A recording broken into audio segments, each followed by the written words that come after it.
All right. Hello, everyone, and welcome to our weekly Power Lounge. This is your place to hear authentic conversations from those who have power to share. My name is Amy Vaughan, and I am the owner and Chief Empowerment Officer of Together Digital, a diverse and collaborative community of women who work in digital and choose to share their knowledge, power, and connections. Join the movement at togetherindigital.com. Today, we get ready to be inspired. Get ready. I'm going to start again. I'm sorry. Thank you, Asia. I love you. Today, get ready to be inspired to curate your skills and strengths to create a specialized brand along with Malika.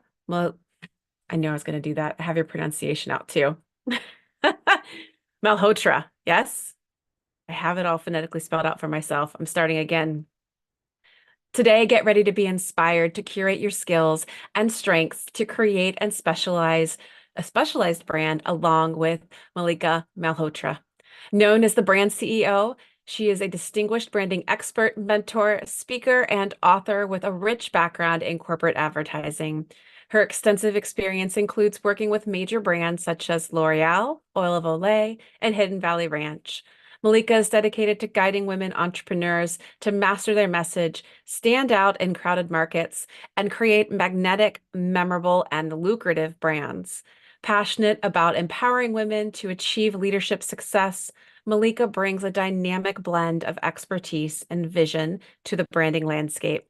Based in beautiful Maine, Mallika is a dynamic blend of expertise and vision to the branding landscape.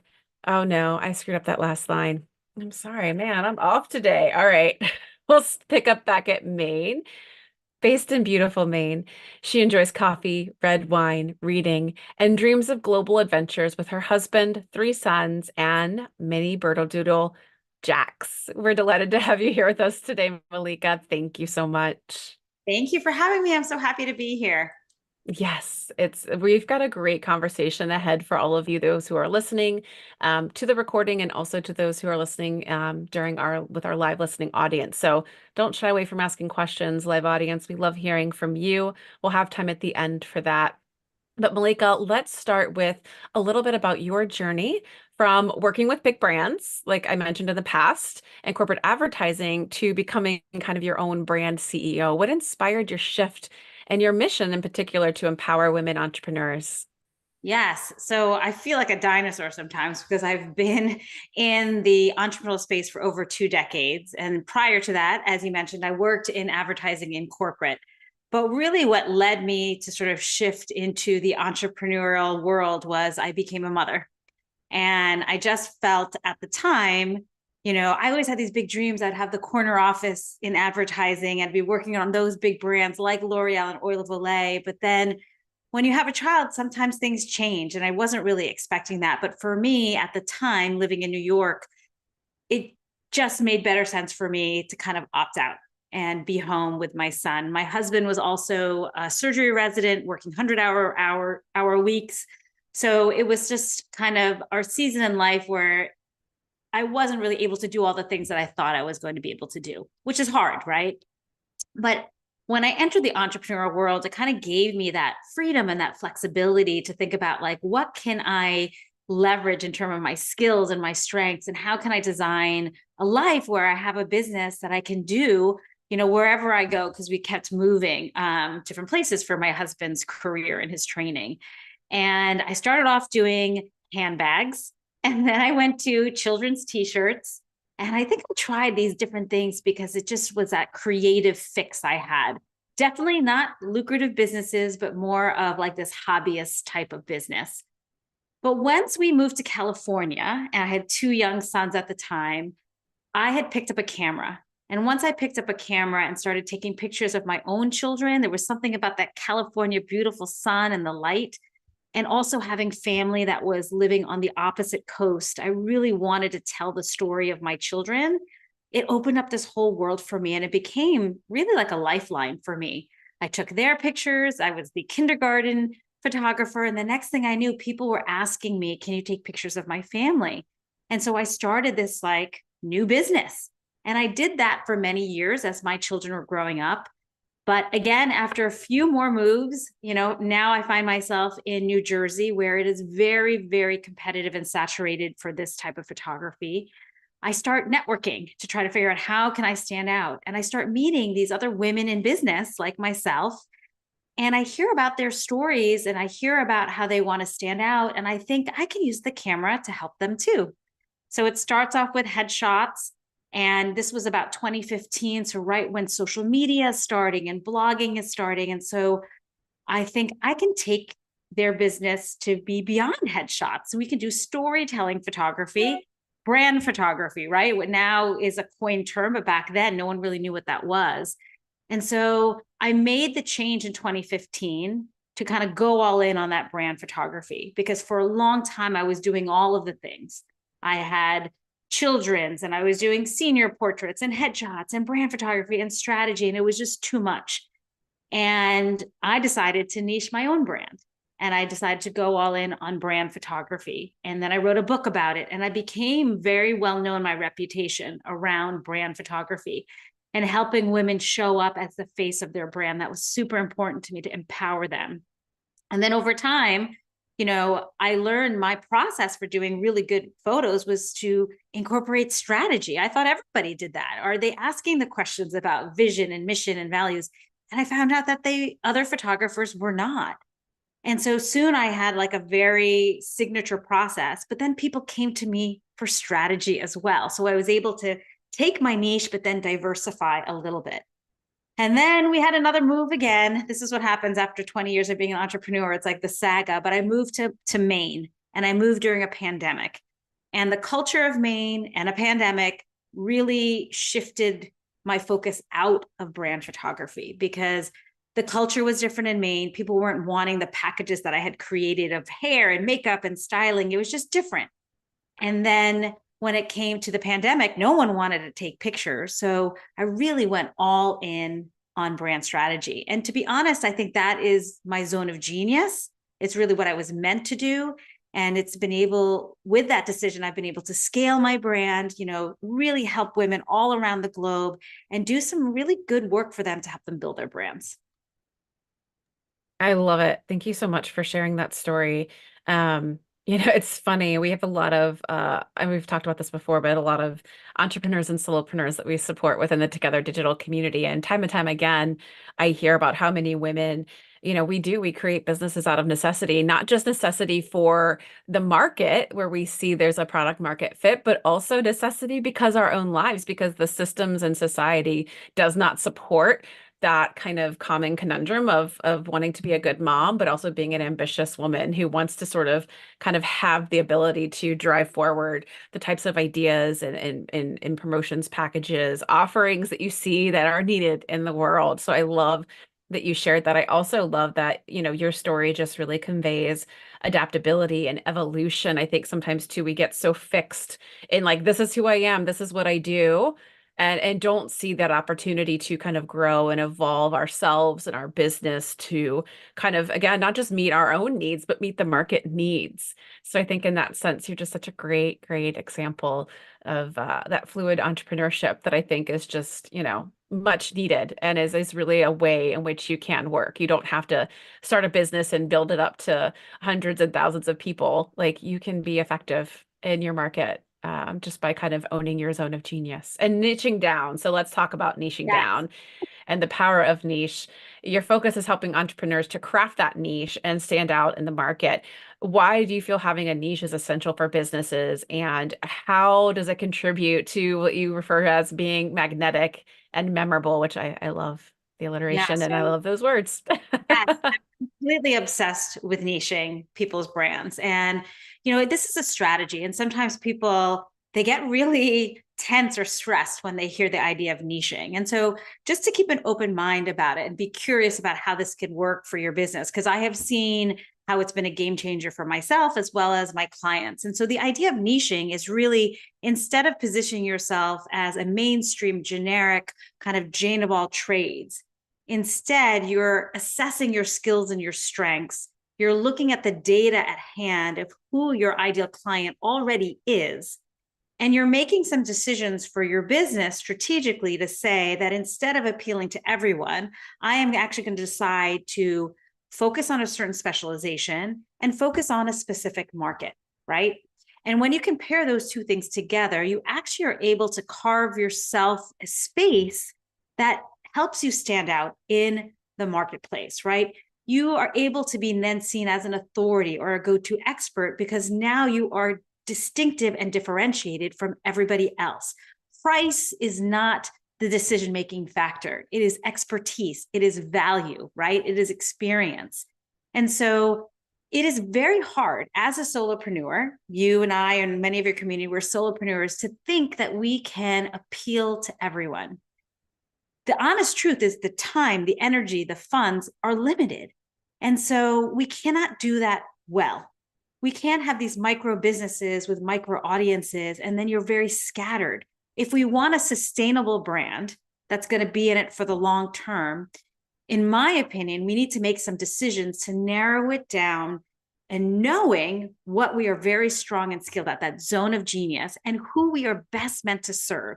And when we can identify that, that is going to make it much easier for you to be remembered because you're standing out, referred. You're going to be more findable on Google or online because you're just much more specific. Yeah, I completely agree. You can't be for everyone. And the best marketing is, really not just identifying those that you want as consumers, but, attracting the right consumers and detracting the wrong, because the last Yeah. thing you want, especially if say you are in, the initial instance, a bit of a solopreneur, you want the kinds of clients, like the reason most women go into business for themselves is because they want to be able to hire and fire the clients that they do or don't want to work with. And so again, if you're not niching down, like you could be running that risk of having to, kind of deal with and manage clients that really aren't your ideal client or customer anyways. I'm kind of curious, as like a bonus question in the list that we've got here, and a bit of a follow-up to that. What are some of like the common kind of questions, explorations? Because I think sometimes niching down just feels a little intimidating because it feels like a lot of work. But are there some things we could kind of start to look for, pay attention to, ask ourselves to sort of figure out what that is? Yeah. So, a lot of my clients will say, I need to work with everyone. Everyone is my client. And I'm like, say to them, actually, not everyone is your client. You should look at your last 20 clients and identify who they are, what season of business, what industry, really kind of do a deep dive because that is the data that's going to give you the clues of what your niche is. We are not just picking out a niche in the air, right? We're actually looking at data. So you're actually not meant to work with everyone. You're actually probably already working with someone specific. You're just not committing to that and you're not articulating that in your messaging. So a great exercise is to list out your last 20 clients and profile them and really look at what are the patterns, what are the common threads here? What are some of the things in terms of their problem or the results or the industry or the season of business that I can now use as the ideal client that I'm trying to look for? Because then once we define that, then we want to clone that person. And then we want to really understand them inside and out versus trying to understand every single, person that comes to you. That's just not feasible and it's not sustainable. So that's the one thing. The other thing is I am a multi-passionate. I have so many areas of expertise, and that's great. But that is not helping your client in some ways. Your client has a specific problem. What in your skills and strengths, what in your experience and expertise can you solve that problem? And let's bake that into your positioning so that it is crystal clear that you are meant to do this and not meant to do all those other things. Once you start doing the laundry list, you've diluted the power of your brand, and it just makes it harder for people to see you as an expert and to pay you as the expert. That's such a great point. Oh, such a great point. Yeah. And I mean, trying to be for everyone, it also makes it very hard to stand out, right? Because the market's pretty crowded and, it's important to be seen as distinct so people kind of know what they're coming to you for, what to expect. Again, it creates a lot less work for you, especially when you do have limited resources, as you mentioned before. So what advice would you give to our entrepreneurs on breaking through the noise and creating a unique presence within their industry? Because again, it is a very crowded, noisy space. And we're a small blip on a big scale. How do we begin to stand out? Yeah, so I think you have to do this deep dive into your brand story, right? You have to think about a couple of things. One is, how are you different? When you look at the competitive marketplace and you're assessing what everybody else is bringing to the table, what is your special sauce? What is your superpower? And sometimes you need to ask your clients and your peers for that information. Sometimes you need to look at your testimonials and read through them to see, like, why are people hiring me over someone else? The second thing you can do in order to differentiate is, do you have a strong perspective, right? Like a passion or perspective about your industry that might repel some people, like you said, and that is okay. The more polarizing, the better. Because again, this is going to allow you to differentiate. And people remember passionate and polarizing perspectives. You might not agree with it, but you will remember it. And so baking that into your brand as well, that you think a certain way, that you have some thought leadership in a certain way that might be different than other people. Then there's your personality, right? I know it sounds cliche. We're all, snowflakes, but we are, we all have our own special vibe, and people do business with people. It is not transactional anymore, right? When you hire a copywriter or a web designer, you're probably in that relationship for a couple of months. And so personality makes a difference because you want to make sure that you want to get along with that person and enjoy that working relationship. So you're going to want to speak to your personality, make sure it shows up in all of your marketing collateral and all of your touch points, and use that as an advantage. And then the last thing I would say to really help you stand out is look at your process. A lot of us have the same products and services, the deliverables, but the process could be something that is unique. And can you create a signature process that is branded, that is yours, your intellectual property of how you create results? Is it a formula, a methodology? Use that, create that, put that into your branding too, because that is the value that people are going to see that says, wow, this person has a whole 5-step process that's going to get me from problem to solution. I might work with them versus someone else who's not even telling me anything about their process or just talking to me about the features and functions that everybody has. 5 one-on-one calls, a library of assets. Like, having something that is much more unique and specific for your brand. That's all such great advice. And I agree with you. I've done a couple of different talks about taking your tone of voice, your POV, and making it, or your tone of voice TOV, and making it a POV, a point of view, because so often I think we get so kind of obsessed with like this idea of a brand character, but that we don't have any idea what it stands for in the world. And I think, again, based on a lot of consumer trends, people align with brands that align with their values and their purpose and their passions.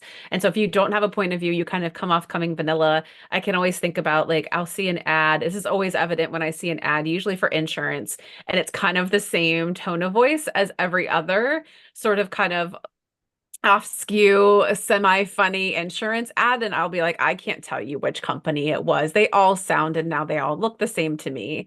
They're not standing out in that crowded sea. And then I also think too, and I'm going to dig in this little point here with you a little bit too, because again, we know story's powerful, right? As an entrepreneur, we're kind of like what I was asking about, creating some distinction or niching down. Sometimes it feels weird and hard to kind of define what your quote unquote story is. Where's a good place to start with that? Because sometimes people are like, I just didn't want to work for corporate anymore, so I started a business. Yeah, but I think we all have stories, right? You have an origin story. Like, you asked me what my story was today. We all have an origin story.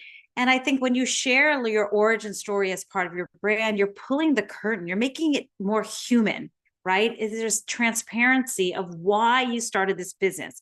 It's not just because I like brand strategy and I want to make money. No, it's because I want to empower women. I want women to be confident or be leaders. And I went through my own journey. And so I learned so much and I want to share those lessons with others, right? There's always an origin story. So that is one thing that you definitely want to share.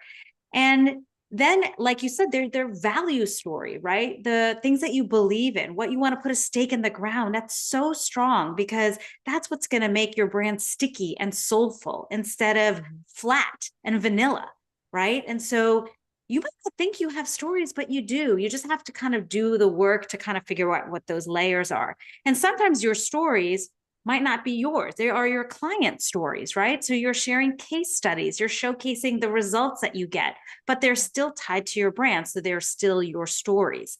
So there's so many different ways to create a narrative for your brand. I think, sometimes you feel like, oh, it's just the business. I don't want to get too personal, right? But I feel like in 2024, as Yeah. solopreneurs, the personal and the business are integrated. People want to do business with people, not faceless corporations. And so, yes, you don't want TMI. You want to go to a place where Right. it might be uncomfortable. You want to always keep your customer in mind and making sure whatever you're sharing, there's a bridge to something that they might believe in too, right? So I think the idea of storytelling is hard because it means that you're vulnerable. It means that you have to share Agreed. about you, but those are the connecting points that we need to do in today's modern marketplace. Absolutely. I 100% agree.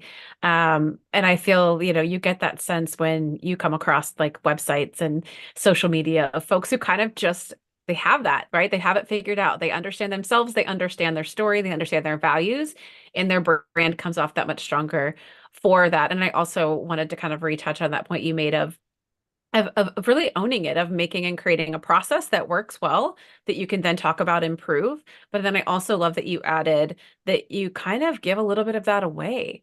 A great example, actually, not that they're a paid sponsor, but we use Buzzsprout for our podcast hosting. I chose that platform because they had a number of educational, short, concise, easy to understand videos on how to build and establish a well-run podcast. And I thought, well, this is amazing. They're teaching me how to do it. So now I've got their trust, or they've got my trust. I Right. had a good experience. I'm going to leverage them as my platform of choice. So I think giving that little bit of, a little bit of education, consumer education to some degree about what you do and how you do it is a great way to bring people to your space, your platform, your business.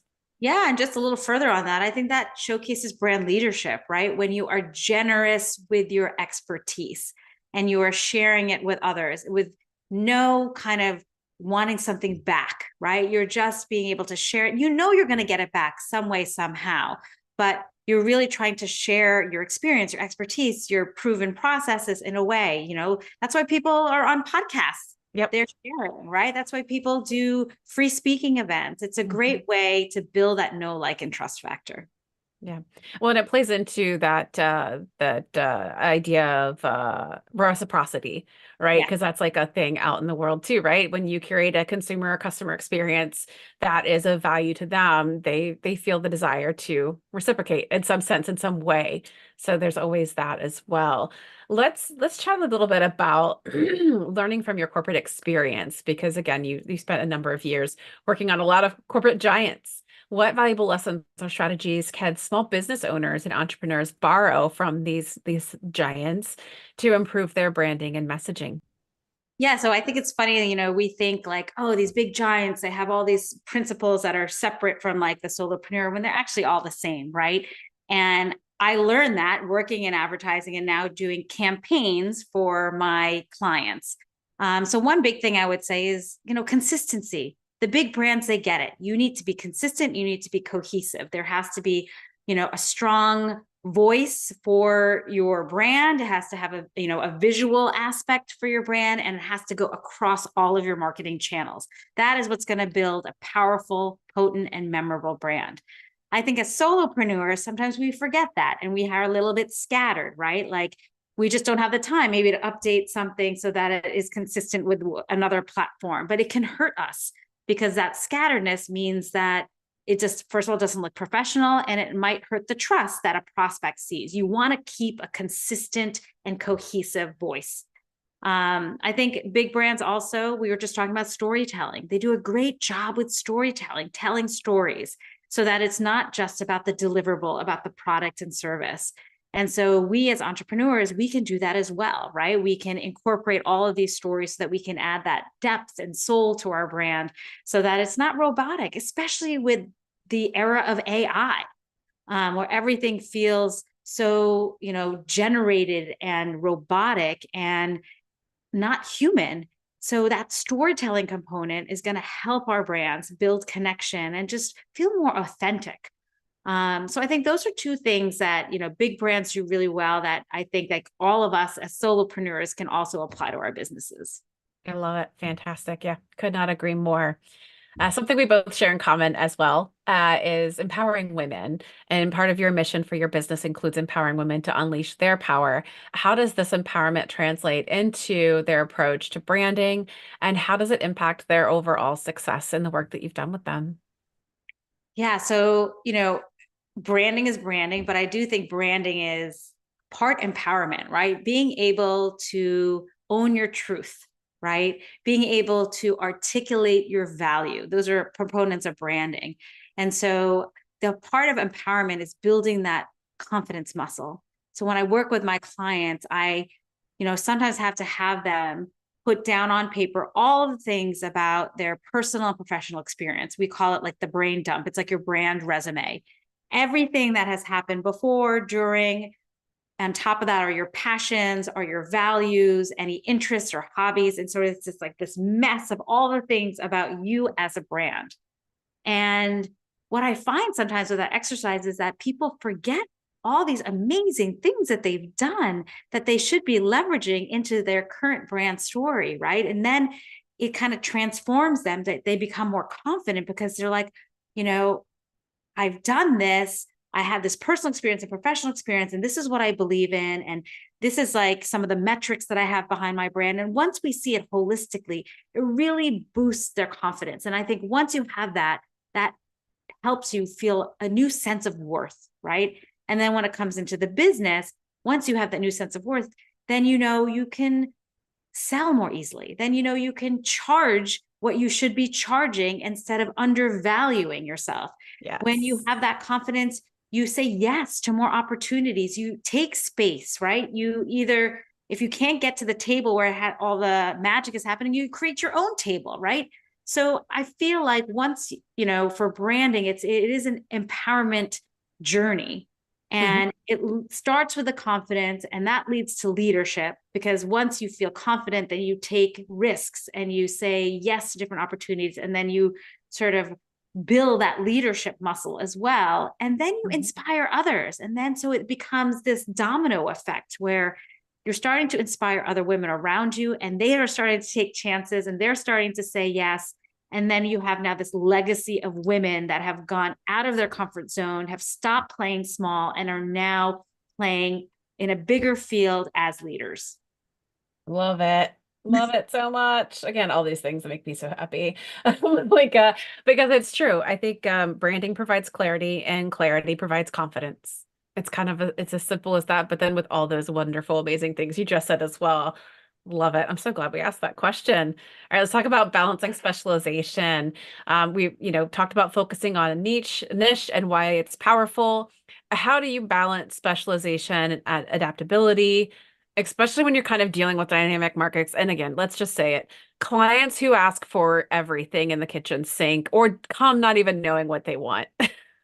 Yeah. So I think, to answer that question, when you have a niche and you have those clients, you have to set boundaries, right? And you have to define the scope of the project. And so it's less about them, even though that's frustrating and annoying, and it's more about you. Are you standing in your zone of expertise? Are you really articulating what you can and will do for your clients? Is that clear on all of your messaging and your marketing, so that they're not asking you for these other things because you have committed to the niche and you're saying what you can deliver, right? So I think that's one idea. The other idea I would say when it comes to niching and adaptability is, so you heard my own personal story of having a niche and then evolving. So just because you commit to a niche doesn't mean it's on your gravestone. It doesn't mean it's like, for life. Branding is organic, right? Branding is ever changing. And we always have to be checking the health of our brand and our business and the marketplace. We have to be checking in with the competition. We have to be checking in with the client. Technology changes things. And so you might find that your brand pivots at some point, and that's okay. But when it comes to niching, you want to make sure that you commit and give it time to grow, but you might see that there's another opportunity, there might be a gap. And so you might slightly pivot, just like I did. I was a brand photographer for so long, but then my process of doing it allowed me to see that there was a need for brand strategy. And so then I started to do both. And then I found that my skills and my strengths were actually more equipped for the brand strategy. And I was able to scale my business, which meant, I could work from one to many versus one to one. So you're always checking the health of the business and the brand. So I think people, when they think of niching, they think it's like you pick a niche and that's it for the rest of your life. But I am like the example. I mean, I will tell you, I went from brand photography to brand strategy. And even in brand strategy, I'm actually now evolving to be about niche strategy because that's like my obsession and what I know about and what I study and what I do on a daily basis. And so you could go even deeper into something else. So it is always changing, but it's not always changing. So I know that sounds, it's hard to kind of wrap your head around, but you want to commit, but there's always opportunity to evolve. Yeah. No, I think that makes a lot of sense. That makes a lot of sense. How often would you say we ought to be kind of like looking at, I don't want to say like a full brand audit, but how often should we be kind of coming back to and considering our Yeah. brand, our niche, and all of this? That's a great question. I mean, I always do a 6 month and then like the end of the year kind of an audit to kind of look back because you just need to check the health of your brand because the markets are so organic and dynamic and everything is changing. So you want to make sure that you're still relevant. You want to make sure that you still resonate. Does the solutions you provide, do they still matter? Are people paying for them? What's the competition look like? Are there new technologies that can make things better? Like, look at just AI, how AI has affected the copywriting space, right? So I think you always, I would say every 6 months and then every 6 months you should be checking. So there's the midpoint and then the end of the year point. And that way you'll just be able to assess and evaluate the health of your brand. Yeah. And as you said before too earlier, when you're kind of trying to create that clarity and assess what your niche ought to be, like asking for feedback, I think is also another important aspect of that because I'm always, I think you kind of go into your marketing and your advertising with good intent, but then obviously interpretation is another thing. So kind of going and approaching your ideal customer, existing customers, past customers and saying, what do you feel? What do you come to me for? When I say Together Digital, what do you think of? Those kinds of things I think too can help bring that additional clarity so that if you think you're kind of headed in the right path with the right messaging, but other people are taking different things away and they don't quite get it, that can be big too. I think that kind of came to fruition for me when I was a part of the Goldman Sachs 10,000 Small Businesses program last year. And I was in a cohort of business owners who were not in digital tech advertising or marketing. And I realized how jargon filled and convoluted my business pitch was when I was speaking to somebody who wasn't in that field. Now, granted, they might not always be my audience, but it is important for me to make sure that when I'm talking to a general audience, there is a clear understanding of who we are and what we do. Yes, it's funny because I just did a reel about that today with elevator pitches, right? Like to really be clear and almost speak in a basic language so that a fifth grader could understand because a confused mind never buys, right? You want to be clear, super clear, hyper clear. And that way you can always have follow-up conversations that get to maybe, the 2.0 level. But that first introduction, you want to just make sure that they understand the basics, who you are, what you do, who you serve, and how you're different. I love it. That's great. Yeah, good framework there too. Well, we're going to have time for questions at the end. So we know we've got a couple of our live listeners here with us who are business owners. So please don't be shy about adding your questions into the chat. All right, Mallika, let's talk about memorable brand experiences while our listeners are thinking of some questions. Hopefully, we've talked a little bit about storytelling, so let's kind of chase that down a little bit more. And what role does storytelling play in creating a memorable brand experience? And how can entrepreneurs effectively incorporate storytelling into their branding strategies? Okay, we've got this great brand story. Mallika, what do we do with it now? Yeah. So, I mean, storytelling makes you humanize your brand. And so it is that connection point. And so it also helps people feel like you're not just there for the sale, promotion. It's tying in something deeper, something that has more soul and depth for your brand. And so, once you have some stories to tell, we now have platforms that we are at our fingertips to share it. And so you could be doing video, you could be on social media, you could be writing a blog post. Often you have to do many of those things in order to really create that cohesive, consistent, and powerful brand. But I think, the first step is for a brand is, defining your purpose behind your brand. What is your mission, right? Getting very clear on that, because people want to hear why you have created this business. They also want to hear what you believe in and what you don't believe in. What are the values and the principles that guide your business? If we think about brands like Patagonia, Warby Parker, Third Love, right? Corporate brands or startup brands, we know their value system and we feel an alignment with them. And that is because they have done the storytelling. And so we as solopreneurs should do that as well. We also want to tell stories about where we're going. What is the vision behind our brand? And that is so inspiring, right? To kind of put yourself out there to share those big, juicy goals. You need to do this work for your brand strategy anyway. You might as well be sharing it in your storytelling. This is what I tell my clients, because we go through this framework. And it's not just that these things are going to be hidden in a Google Doc. We should be taking these ideas and these statements, and we should be sharing it with your audience so that they can get to know what this business is made of, right? So I think, thinking about how you started, thinking about the results, case studies, thinking about the culture of your brand, all of these things, that the minutia to the macro level, there are all these stories at your fingertips.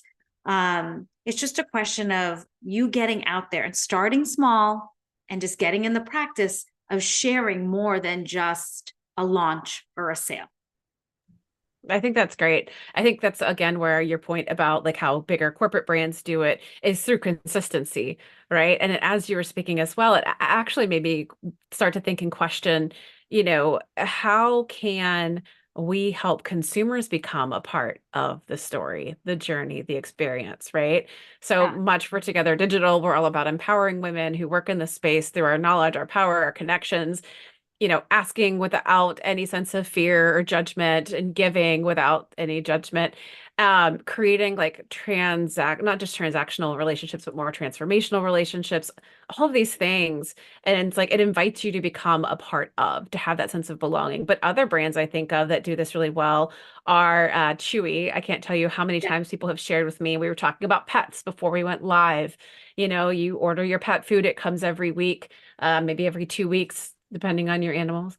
And so, when an animal passes, oftentimes they will send you flowers, they will refund or take back the food that doesn't get eaten or used by the animal and donate it to a shelter. They are taking their values, their story, their passions, and they're making you a part of it.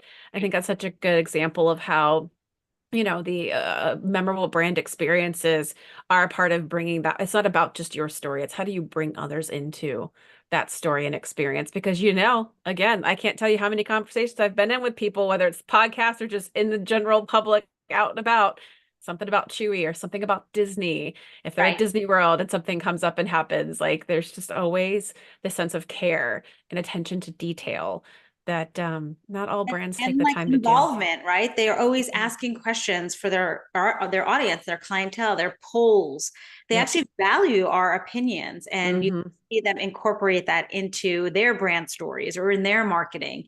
And so Yeah. I think that's a big part of powerful brands, are the involvement with your audience. And even for us as solopreneurs, asking questions on an Instagram story, Yeah.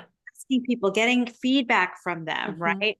That's a great It's a good way to idea. build that sort of interaction and the community behind it. Yeah, absolutely. Well, it gives you that direction too, and what you need to provide your customers. I think that's another thing I've enjoyed, despite the obnoxiousness that COVID brought for us. It allows us now to connect more virtually. So I do member one-on-ones for all of our new members to onboard them to the experience, which is great. But I love it because I get to know each of these new members that before, when we were just meeting in person, I wouldn't have had the chance to meet. And I understand why she's here, what she needs in order to sort of make the most of her time and her experience here. Because I know as women, it's hard for us to prioritize connection and networking, but it's so critical to our career success and happiness that it's like we have to find better ways to show up for ourselves, for each other. And doing those one-on-ones helps me figure out the kinds of content we need to bring forward, the ways in which we need to show up for women to make these connections happen in a way that's more advantageous to women. All right, looks like we've got a couple of great questions coming in from our listening audience. So before I ask my last few questions, I'm going to go ahead and jump into these. So our first one is when you're just starting out with a very small to almost no budget for hiring experts, what's the best way to go about it? The brand strategy, visual identity, etc. What should come first? Websites, brand photos, what? Where do we start?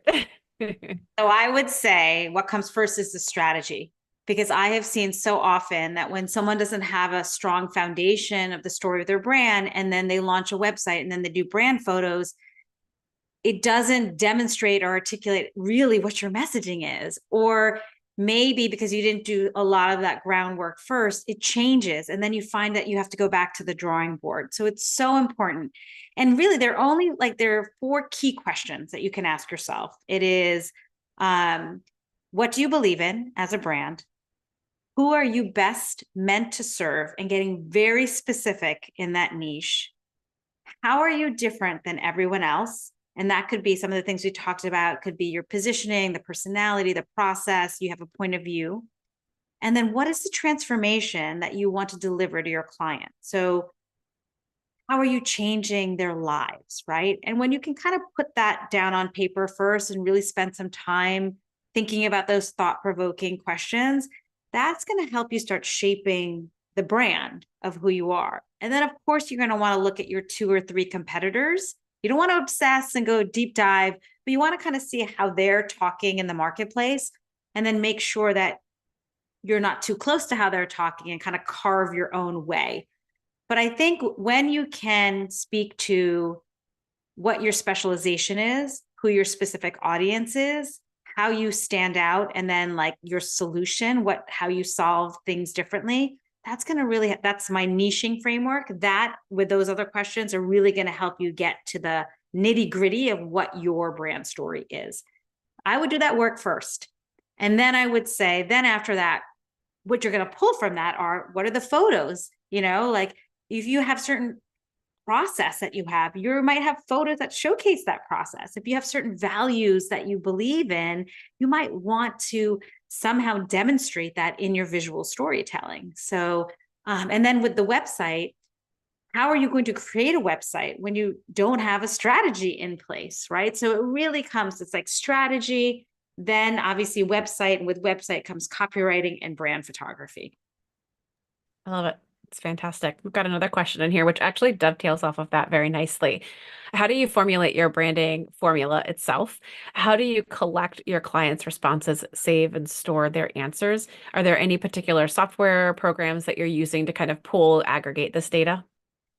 So, I work with my clients in one way. It's through a mastermind format. So I mentor about 16 women in a 4-month container.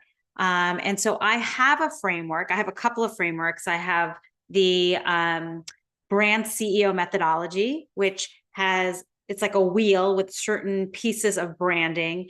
And it's very clear. It's like identifying your mission, your vision, your values, your positioning. So things you may have heard before. It's not like I've recreated anything. It's nothing new, but a lot of us use the same formula. But I showcase it in a way to my clients where it feels a little bit easy and everybody can come where they need to come. You don't have to go from A to B to C to D, because sometimes it doesn't work that way. Sometimes you are ready to define your purpose and your mission and your values, and sometimes you're ready to figure out what your signature talk is. So what I've done with my clients, the formula that I use is that creating this sort of branding wheel so that when people come to me, they're coming with what they need in the season of their own business and with the issues at hand that they have. And the way that I collect responses and save and store their answers I'm not sure this is what you're looking for, is when I work with my clients, we have a shared Google Doc. So for 4 months, and every interaction that we have, if we have a one-on-one call, I'm writing my notes for them. If they're in a hot seat in a group call, I have my notes for them. I have my recommendations for them in terms of strategies or scripts.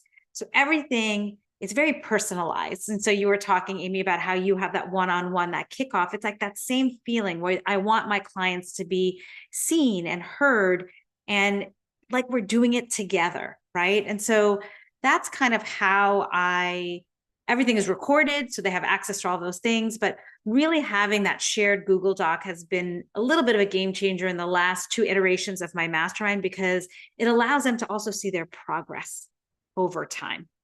And then in terms of what software programs I use, so my tech stack, I mean, I have ConvertKit for email. I use Trello sometimes for organizing contacts.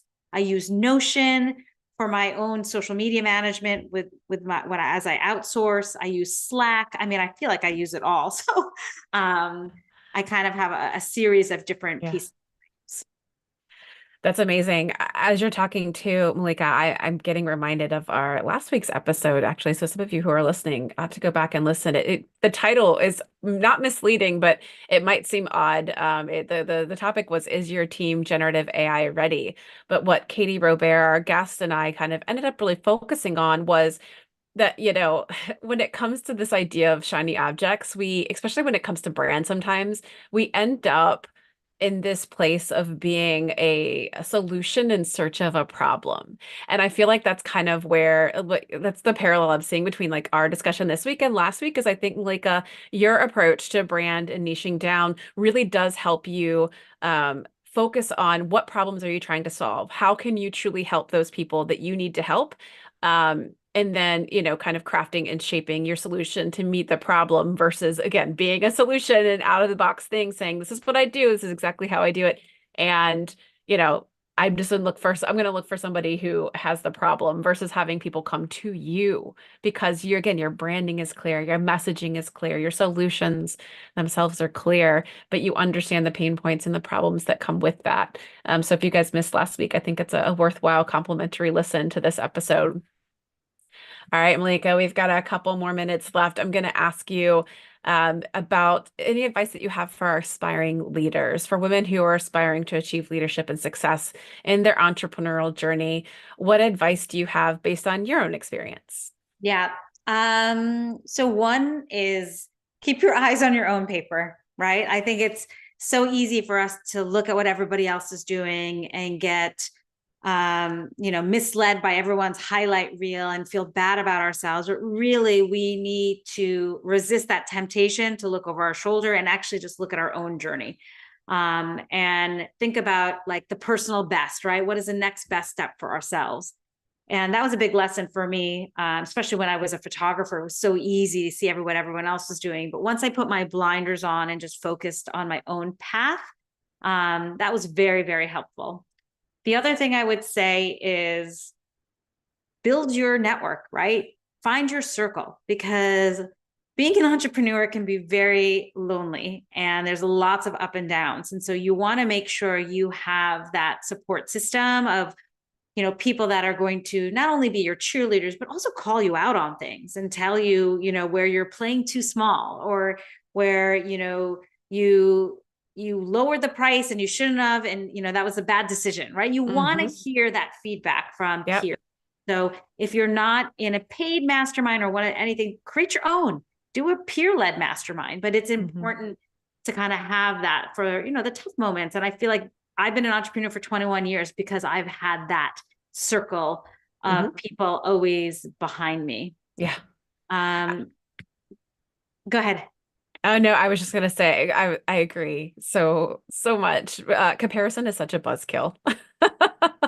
If Yes. you really just want to depress yourself, just start scrolling and compare.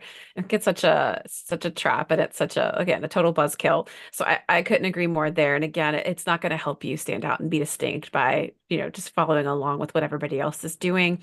But then also I do agree with you that there's like these pricing woes that we have as women. I think again, it's hard for us to not undervalue ourselves, not to underprice ourselves, undersell ourselves. And so I agree with you, having connections and community. I mean, I know our entrepreneur solopreneur group will be really open and say, these are the rates I'm charging. And I can tell you what, it's so eye-opening when you hear and see a fellow entrepreneur and she's charging twice what you are and has no trouble closing clients. Yep. And you're like, oh, wait, what? I can do this. So, yeah, I think for the sake of solidarity, for the sake of, confidence building, but then also just in that sense, healthy comparison, right? Like, let's talk numbers. Let's know what's really happening out there. So you're not just stabbing in the dark. Yeah. And then one last thing I would say is just continue to invest in yourselves and your learning, right? It's because entrepreneurship is a long journey and there's lots of highs and Yeah. lows. Sometimes you can't do it on your own. So either, Mhm. you know, finding a mentor or a coach to help you or investing in yourself by delegating and building your team, but just continuing to learn, right? And making sure that you have the resources and the tools and the people that you need on your side to keep growing the business. I Mhm. think, I know so many people that I started out with 2 decades ago that are no longer in business anymore, right? And Yeah. you wonder why. And I ask myself, how am I still doing this? And I think it's because I've always had this passion for learning. I'm always continuing to Yeah. learn. And the more you learn, then it might give you a little pivot. It might help evolve you. And it Mhm. could just be like a mindset shift Oh, sometimes. yeah. So I think learning is very important as well. Yeah. Yeah, I always joke and say there's nothing more humbling that causes you to kind of sort of establish a lot of self-awareness than owning a business. And especially when you start to step into the space of being the face of a Yeah. business, which I know is also very awkward for some of us sometimes. But yeah, it requires a lot of personal growth, personal development, which I learned very quickly, especially since I literally took over the reins of Together Digital in November of 2019, right before the pandemic. And then in the midst of the pandemic, bought the business. And it was just like everything was upside down. We have a nice nuanced question here from one of our live listeners, and I want to make sure we get to it. Because this might be the case for some of our, listeners now and later in the podcast. Do you believe that one needs to separate websites or social media pages for different businesses under one founders? Because we got those multi-founder folks out there. How do they work Yeah. this? This is a tough one. I mean, I've seen it both ways, right? Where you have, the website, the social media for one business, the micro Mhm. business, and then there's another micro business. But you kind of have to ask yourself in terms of capacity, can you really sustain doing all the work for both of them? Or is there some way to create your personal brand to overarch both of them, where you That's can brilliant. connect them in a way so that it is like a one-stop shop? It Hmm. is difficult. It requires strategy and thought to figure out creatively how you can do that so that it's not confusing, right? Hmm. But in some ways, it also can work. We see this with a lot of personal brands where you have a personal brand, they have a book, they have a podcast, they do coaching, they have, a membership, but it's all under a very tight umbrella brand. And I love when that can happen because that just means it's easier for us as Yeah. entrepreneurs, right? And so, you know, are the values, is the process, is there anything that's similar across all those micro businesses that you can lean into in the overarching brand, and Hmm. then use that as the lane or the lead? And then you have on the website, it's easier than on social media because on the website, it's kind of, you have 4 ways to work with me. On social media, it might be that maybe one week is dedicated to one business, and then the next week you kind of have to create some kind Hmm. of cadence or rhythm Hmm. that showcases the different businesses, but still they have to be linked. Right. I had an instance recently with a wedding planner I'm working with. And so she's a wedding planner, but she also has corporate. And so it's like they're kind of two different beasts. But what we are trying to do is to have that overarching brand. Her brand is all about, she has had 30 years of experience. It is flawless execution. She has a Mm. certain formula that she uses. It doesn't matter if it's a wedding, a bar mitzvah, it's the same formula. So that is what we're leaning into as the brand. And then we have those micro themes. Mhm. That makes a lot of sense. From a strategy standpoint, what's awesome about that is like if your personal brand is kind of that umbrella, you can borrow equity, right? So if you kind of create or start a new endeavor, then all of a sudden, like that kind of carries through. I think an example that just comes to my head is a past guest and a favorite speaker of mine, Cindy Gallup. She is like was a former agency executive, did lots of speaking, emceeing at the 3% conference is how I met her. But then she kind of has pivoted recently into being a tech founder for a company called Make Love Not Porn. And Cindy's always been known as somebody who will show up on stage leather clad in her 60s, boyfriends in their 20s. And, so like her kind of leaning into and starting this whole Make Love Not Porn, it fits so well within her personal brand and how she had always presented herself as somebody who likes to disrupt the status quo. Like that's Cindy, that's what she owns. And so it's so when you own kind of that slice, I think you would love this. She used to call herself the Michael Bay of advertising because she likes to blow shit up. Now she's the Michael Bay of business because she likes to blow shit up. Love So it. again, like very clear sense of Cindy and her brand, and it carries through on whichever project that she's doing. Oh, the other one was if We Ran the World was another, and I think it's still existing website that she did that was all about women empowerment and a foundation, I believe, where you could submit ideas for businesses and then they would help to potentially fund those or launch those or make those ideas happen. So again, being disruptive is kind of like her deal Right. in every way possible. And she really owns that throughout. So I think that's fantastic advice. So it's almost like it could be your mission or your values that are Hmm. connected to the overarching brand. Exactly. Exactly. All right. Well, right before we wrap up, it looks like our guests have been really intrigued and gotten a lot from what you've shared today. So thank you, Mallika. What is the best way for our listeners to connect with you, reach out to you, maybe work with you here in the future? Yes, thank you for asking. So I'm always on Instagram. I love Mhm. to be active there. So connect with me at malikamalhotra.co, which I know is a mouthful, but hopefully there'll be a link somewhere. Yep. We'll Or you include it can in the also notes. visit my website, which is malikamalhotra.co for all that information. I have a lot of free resources, free communities, and different ways to work with me. So if you're struggling with your brand or your niche, I would love to support your community. Thank you so much, Mallika. We love the work that you're doing. Kaylee, thank you so much. She's popping up all of those amazing links into the chat. So, ladies who are listening live, please make sure you grab those as well as we'll include them in the show notes, of course. All right, Mallika, this was so much fun. Again, thank you so much for the work you're doing, for the clarity you're bringing to help empower women's owned businesses. We're super aligned with all that you're doing, and we're excited to keep talking with you. Yeah, thank you so much for this opportunity. It was so much fun. Of course. All right, everyone. Take care. Next week, we're on a little bit of a break. I had a guest cancel, and I'm kind of just going to embrace it because it's International Women's Day. So I think we all just deserve a break. So we're just going to chill. Make sure you check out past episodes and listen. We've got 3 seasons worth of amazing content. So you won't be starving for much, but we'll see you the week after that. Until then, everyone, keep asking, keep giving, and keep growing.